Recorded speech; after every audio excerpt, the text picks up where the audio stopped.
Hi ನನ್ನ ಪ್ರೀತಿಯ ವಿದ್ಯಾರ್ಥಿಗಳೇ, ಮತ್ತೊಮ್ಮೆ ಸ್ವಾಗತ. ನಿಮಗಾಗಿ ಇವತ್ತಿನ ಟಾಪಿಕ್ ಯಾವುದಪ್ಪ ಅಂದರೆ ಭಾರತದ ಸಂವಿಧಾನದ ತುರ್ತು ಪರಿಸ್ಥಿತಿಗಳು, ಎಮರ್ಜೆನ್ಸಿ. ಈ ಒಂದು ತುರ್ತು ಪರಿಸ್ಥಿತಿಗಳ ಬಗ್ಗೆ ಹಲವಾರು ಬಾರಿ ಕ್ವಶನ್ ಆಗಿದೆ ವಿದ್ಯಾರ್ಥಿಗಳು. ದಯವಿಟ್ಟು ಚೆನ್ನಾಗಿ ಕೇಳಿ ನನ್ನ ಪ್ರೀತಿಯ ವಿದ್ಯಾರ್ಥಿಗಳು. ಈ ಒಂದು ತುರ್ತು ಪರಿಸ್ಥಿತಿಯ ಒಂದು ವಿಧಿಗಳ ಸಂಖ್ಯೆ ಎಷ್ಟಾಗದಪ್ಪ ಅಂದರೆ 352ರಿಂದ 360ರವರೆಗೆ ಈ ಒಂದು ತುರ್ತು ಪರಿಸ್ಥಿತಿ ನಾವು ಕಾಣಬಹುದು. ಈ ಒಂದು ತುರ್ತು ಪರಿಸ್ಥಿತಿ ಅಂದರೆ ಪ್ರಧಾನಮಂತ್ರಿ ಅಥವಾ ರಾಷ್ಟ್ರಪತಿ ಹೊರಡಿಸಬಹುದು. ಅಂದರೆ ಯಾವುದೇ ಒಂದು ರಾಜ್ಯದಲ್ಲಿ ಗಲಭೆಯಾದಾಗ, ದೇಶದಲ್ಲಿ ಗಲಭೆಯಾದಾಗ, ಆಂತರಿಕ ಒಂದು ಹಣಕಾಸಿನ ತೊಂದರೆ ಆದಾಗ 360 ಅಡಿ ಹಣಕಾಸಿನ ಒಂದು ತುರ್ತು ಪರಿಸ್ಥಿತಿಯನ್ನು ಹೊರಡಿಸಬಹುದು.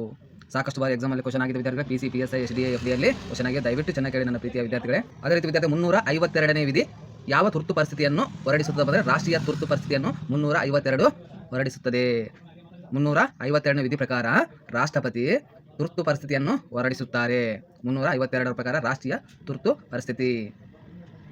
ಅದೇ ರೀತಿ ವಿದ್ಯಾರ್ಥಿಗಳೇ 356 ವಿಧಿ ಪ್ರಕಾರ ರಾಜ್ಯದಲ್ಲಿ ಏನಾದರೂ ತೊಂದರೆಯಾದಾಗ ತುರ್ತು ಪರಿಸ್ಥಿತಿಯನ್ನು ಹೊರಡಿಸುತ್ತಾರೆ. ರಾಜ್ಯದಲ್ಲಿ 356, ರಾಷ್ಟ್ರದಲ್ಲಿ, ದೇಶದಲ್ಲಿ 352. ಅದೇ ರೀತಿ ವಿದ್ಯಾರ್ಥಿಗಳೇ ಹಣಕಾಸಿನ ತುರ್ತು ಪರಿಸ್ಥಿತಿ ಅಂತ ಬಂದಾಗ ಹಣಕಾಸಿನ ತುರ್ತು ಪರಿಸ್ಥಿತಿ ಅಂದರೆ 360 ವಿಧಿ. ಇದು ಸಾಕಷ್ಟು ಬಾರಿ ಎಕ್ಸಾಮಲ್ಲಿ ಪದೇ ಪದೇ ರಿಪೀಟ್ ಆದ ಕ್ವಶನ್ ವಿದ್ಯಾರ್ಥಿಗಳೇ. 360ನೇ ವಿಧಿ ಪ್ರಕಾರ ರಾಷ್ಟ್ರಪತಿ ಹಣಕಾಸಿನ ತುರ್ತು ಪರಿಸ್ಥಿತಿಯನ್ನು ಹೊರಡಿಸುತ್ತಾರೆ. ಸಾಕಷ್ಟು ಬಾರಿ ಎಕ್ಸಾಮಲ್ಲಿ ಕ್ವಶನ್ ಆಗಿದೆ. ಹಣಕಾಸಿನ ತುರ್ತು ಪರಿಸ್ಥಿತಿಯ ಬಗ್ಗೆ ವಿವರಿಸುವ ವಿಧಿ ಯಾವುದಪ್ಪ ಅಂದರೆ ಸಂವಿಧಾನದ 360ನೇ ವಿಧಿ. ಈಗ ಇರೋ ಒಂದು ಸಂವಿಧಾನದ ಪ್ರಕಾರ 470+ ವಿಧಿಗಳು ಇವೆ. ಫಸ್ಟ್ ಎಷ್ಟಿದೆಯಪ್ಪ ಅಂದರೆ 395 ವಿಧಿಗಳು ಇವೆ.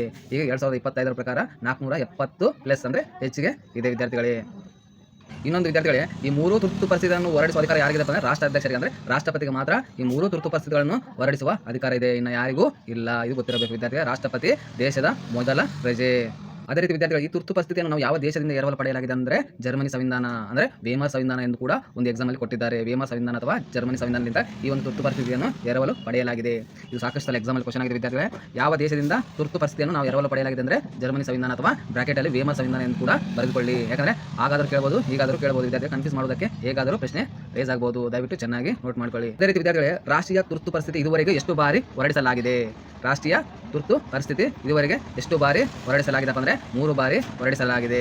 ಭಾರತ ಮತ್ತು ಚೀನಾ ಒಂದು ಯುದ್ಧದ ಸಂದರ್ಭದಲ್ಲಿ 1962ರಲ್ಲಿ ಭಾರತ ಮತ್ತು ಚೀನಾ ಯುದ್ಧ ಸಂದರ್ಭದಲ್ಲಿ ಮೊದಲಿಗೆ ಹೊರಡಿಸಲಾಗಿದೆ. ಅದೇ ರೀತಿ 1971ರಲ್ಲಿ ಭಾರತ ಮತ್ತು ಪಾಕಿಸ್ತಾನ ಒಂದು ಯುದ್ಧದ ಸಂದರ್ಭದಲ್ಲಿ ಎರಡನೇ ಒಂದು ತುರ್ತು ಪರಿಸ್ಥಿತಿ ಹೊರಡಿಸಲಾಗಿದೆ. ರಾಷ್ಟ್ರೀಯ ತುರ್ತು ಪರಿಸ್ಥಿತಿ ಹೊರಡಿಸಲಾಗಿದೆ 1971 ಎರಡನೇ ಬಾರಿಗೆ.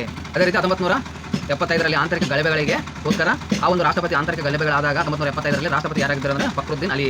ಪ್ರಧಾನಮಂತ್ರಿ ಇಂದಿರಾ ಗಾಂಧಿ ಒಂದು ಸಲಹೆ ಮೇರೆಗೆ ರಾಷ್ಟ್ರಾಧ್ಯಕ್ಷರು ಫಕ್ರುದ್ದೀನ್ ಅಲಿ ಅವರು 3ನೇ ಬಾರಿಗೆ ರಾಷ್ಟ್ರೀಯ ತುರ್ತು ಪರಿಸ್ಥಿತಿಯನ್ನು ಹೊರಡಿಸಲಾಗಿದೆ. ಅದೇ ರೀತಿ ವಿದ್ಯಾರ್ಥಿಗಳು ಇನ್ನೊಂದು ಪಾಯಿಂಟ್ ಗೊತ್ತಿರಬೇಕು. ಇದುವರೆಗೆ ಹಣಕಾಸಿನ ತುರ್ತು ಪರಿಸ್ಥಿತಿ ಹೊರಡಿಸಲಾಗಿದೆ ಅಥವಾ ಇಲ್ಲ ಎನ್ನುವುದು ಸಾಕಷ್ಟು ಬಾರಿ ಎಕ್ಸಾಮಲ್ಲಿ ಕ್ವಶನ್ ಆಗಿದೆ ವಿದ್ಯಾರ್ಥಿಗಳೇ.